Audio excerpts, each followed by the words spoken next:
we are being held hostage by the insurance industry in the state of Florida. And we are doubly being held hostage when we are required, because there's no other insurance, to use Citizens, who has done an excellent job. And too many people within the state of Florida are very geographical driven.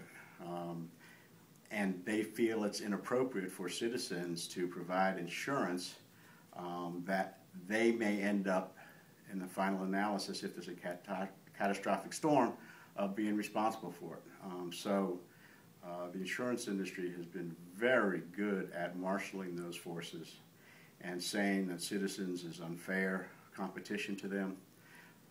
The current political environment is very tough as it relates to Citizens, and quite frankly, the governor's already stated he just as soon do away with Citizens, which is catastrophic. But the reality of all that from a political standpoint is one thing.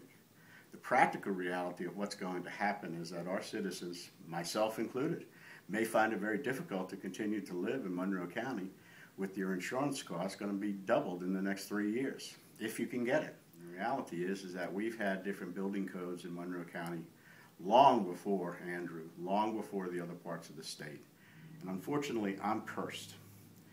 I know more than I want to know about the economics of most people in this county. I know more than I want to know about the economics of the businesses in this community.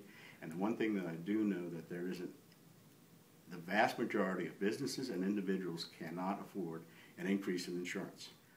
And if you're looking at insurance costs, to put it in real terms, is that you're going to see windstorm going from $6,000 to $12,000.